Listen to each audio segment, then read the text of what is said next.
सोनू सूद और the great खली को पुलिस ने भेजा नोटिस। 7 दिनों में देना होगा जवाब। करोड़ों रुपए की महाठगी का मामला।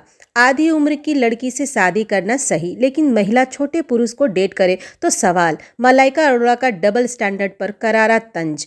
मस्जिद में फिल्म की शूटिंग पर विवाद। सोनम बाजवा को मांगनी पड़ी माफी। पिक्चर से हटाए जाएंगे सीन्स। खबरों में आगे बताएंगे आपको संजय कपूर की विदेशी संपत्ति को लेकर प्रिया की दलील। दिल्ली हाई कोर्ट के पास रोकने का अधिकार नहीं। दूसरी बेटी ने बाहों में तोड़ दिया था दम। कई साल बाद गोविंदा की वाइफ सुनीता आहूजा का खुलासा। बताई जिंदगी के काले दिनों की कहानी। हर सीजन से अलग होगा the great Indian Kapil show 4। फिर पिटारे में जेंजी बाबा, ताऊ जी समेत कई नए किरदार। नमस्कार दोस्तों, आप देख रहे हैं बॉलीवुड अपडेट और ये है बॉलीवुड के टॉप 10 हेडलाइंस। तो चलिए इन्हीं खबरों को विस्तार से देखते हैं। यूपी के कानपुर कमिश्नर पुलिस ने एक बड़ी कार्रवाई की है। सोनू सूद और द ग्रेट खली को कई करोड़ों की महाठगी के मामले में नोटिस भेजा गया है। पुलिस ने दोनों से 7 दिनों के अंदर जवाब देने को कहा है।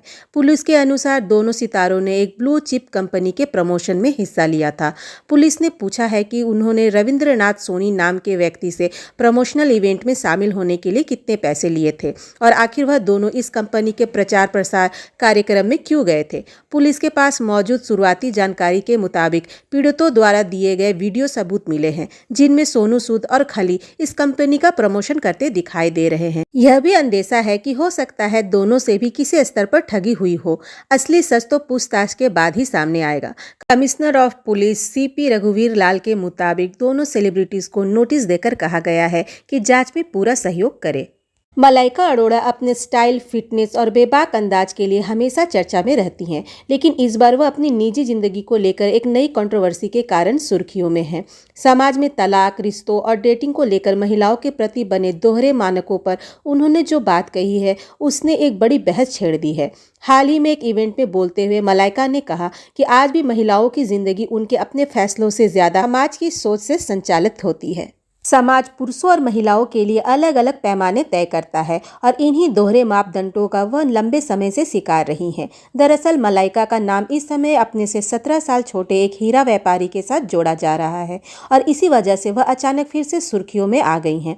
लेकिन जिस तरह की अफवाहें, टिप्पणियां और आलोचनाएं उन पर की जा रही हैं, उसी पर जवाब देते हुए उन्होंने कड़े लहजे में कहा कि समाज पुरुषों के मामले में उदार हो जाता है, जबकि महिलाओं के चुनावों को लेकर बेहद कठोर हो जाता है। उन्होंने कहा, अगर कोई पुरुष अपनी आधी उम्र की लड़की से शादी कर ले तो इसे बिल्कुल सही और सामान्य माना जाता है, लेकिन जैसे ही कोई महिला अपने से छोटे पुरुष को डेट करे, उसी पर बवाल उठने लगते हैं। एक इवेंट में बातचीत के दौरान मलाइका ने अपनी निजी जिंदगी पर पड़े सामाजिक दबाव पर खुलकर बात की। उन्होंने याद किया कि अरबाज खान से तलाक के बाद किस तरह लगातार उन्हें जज किया गया, जबकि पुरुषों के लिए स्थिति बिल्कुल अलग होती है। मलाइका ने कहा कि अगर कोई पुरुष तलाक लेकर आगे बढ़ जाए या अपनी आधी उम्र की लड़की से शादी कर ले तो समाज उसे वाहवाही देता है और लोग कहते हैं वाह क्या मर्द है। लेकिन अगर कोई महिला आगे बढ़ने का फैसला करे, नया रिश्ता बनाए या अपनी जिंदगी नए सिरे से शुरू करे तो वही लोग उस पर सवाल उठाने लगते हैं। एक्ट्रेस सोनम बाजवा इन दिनों पीट सियापा नाम की एक फिल्म पर काम कर रही हैं। हाल ही में पंजाब के सरहिंद की एक ऐतिहासिक मस्जिद में इस फिल्म की शूटिंग हुई थी। इसके बाद विवाद बढ़ गया। पंजाब के शाही इमाम मौलाना मोहम्मद उस्मान रहमानी को इस बात की जानकारी मिली तो मुस्लिम समुदाय ने मस्जिद में फिल्म की शूटिंग होने पर आपत्ति जताई और पुलिस से कार्रवाई की मांग की। लेकिन अब खबर यह है कि विवाद के बाद सोनम बाजवा और फिल्म की टीम ने शाही इमाम मौलाना मोहम्मद उस्मान से मुलाकात की और उनसे माफी मांगी।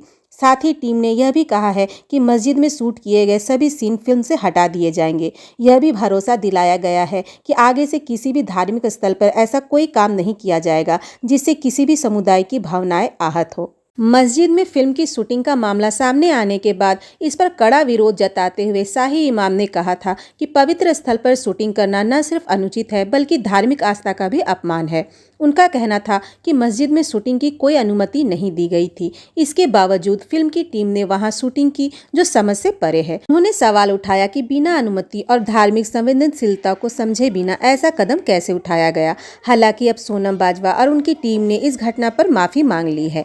प्रिया कपूर के एक्स हस्बैंड संजय कपूर की मौत के बाद उनकी संपत्ति को लेकर दिल्ली हाईकोर्ट में मामला चल रहा है। अब संजय की वाइफ प्रिया कपूर ने दलील दी है कि उनके दिवंगत पति की ब्रिटेन और अमेरिका की संपत्तियों का मालिकाना हक मांगने से उन्हें नहीं रोका जा सकता है। प्रिया कपूर के वकील ने कहा कि विदेशी संपत्तियों का मुद्दा विदेशी न्यायाधिकरण के अधिकार क्षेत्र में आता है और उच्च न्यायालय उन्हें संजय कपूर की विदेशी अचल संपत्तियों पर मालिकाना हक मांगने से नहीं रोक सकता। दिल्ली हाईकोर्ट ने पक्षों से मामले में अपनी लिखित दलीलें दाखिल करने को कहा। दिवंगत संजय कपूर की पत्नी प्रिया कपूर और उनके नाबालिग बेटे ने मंगलवार को दिल्ली हाईकोर्ट में यह दलील दी कि उन्हें ब्रिटेन और अमेरिका में स्थित विदेशी संपत्तियों पर मालिकाना हक मांगने से रोकना अदालत के अधिकार क्षेत्र में नहीं आता। करिश्मा कपूर के बच्चों द्वारा निषेधाज्ञा याचिका में प्रिया कपूर को संजय कपूर की संपत्तियों से दूर रखने या उनकी हिस्सेदारी से वंचित रखने की मांग पर सुनवाई चल रही थी। अदालत ने इस मामले को आगे की सुनवाई के लिए 22 दिसंबर तक स्थगित कर दिया है। अब 22 दिसंबर को इस पर फिर से विचार विमर्श होगा। गोविंदा और उनकी पत्नी सुनीता आहूजा के साथ गोविंदा के रिश्ते में लंबे समय से दरार की खबरें सामने आ रही थी। इसकी वजह सुनीता आहूजा के कुछ बयान बताए जा रहे थे, जिन्होंने इन अफवाहों को और ज्यादा हवा दी। हालांकि गोविंदा ने इन खबरों पर कोई प्रतिक्रिया नहीं दी और न ही इस बारे में खुलकर कुछ भी कहा, लेकिन सुनीता ने हाल ही में दिए एक इंटरव्यू में अपनी जिंदगी के सबसे कठिन अंधकारमय दिनों के बारे में बात की है। उन्होंने ऐसी बात कही जो शायद गोविंदा के कई फैंस को भी नहीं मालूम होगा। सुनीता ने कहा, मेरी दूसरी बेटी का जन्म प्रीमेच्योर हुआ था। वो 3 महीने मेरी बाहों में रही। उसके लंग्स सही तरह से डेवलप नहीं हुए थे, तो एक दिन अचानक रात में वो ठीक तरह से सांस नहीं ले पा रही थी। उसने मेरी बाहों में ही दम तोड़ दिया। वो वक्त काफ़ी मुश्किल था। आज मेरी 2 बेटियां और एक बेटा होता। गोविंदा और सुनीता ने 1987 में शादी की थी। 1979 में टीना का जन्म हुआ, जिसके कुछ साल बाद बेटे का जन्म हुआ। सुनीता और गोविंदा की लव स्टोरी उस वक्त काफ़ी चर्चे में थी, तो ये नई बात सुनीता ने इस वक्त बताई है। कॉमेडी किंग कपिल शर्मा का show the great Indian Kapil Sharma show एक बार फिर दर्शकों के बीच लौट रहा है। यह शो 20 दिसंबर से नेटफ्लिक्स पर स्ट्रीम होगा। इस बार दर्शकों की दिलचस्पी बढ़ाने के लिए शो में कई बड़े बदलाव किए गए हैं। रिपोर्ट्स के अनुसार कपिल ने इस सीजन को और मनोरंजक बनाने के लिए हर उम्र के दर्शकों का खास ध्यान रखा है। शो में इस बार जेंजी बाबा, ताऊ जी, राजा और मारुति जी जैसे नए किरदार नजर आएंगे, जो बच्चों से लेकर बड़ों तक हर किसी को खूब हंसी से भर देंगे। इसके अलावा इस सीजन में world cup champion, global superstar, Gen Z icon, Bhojpuri सितारे और कई सेलिब्रिटीज कपिल के मेहमान बनकर शो की शान बढ़ाएंगे।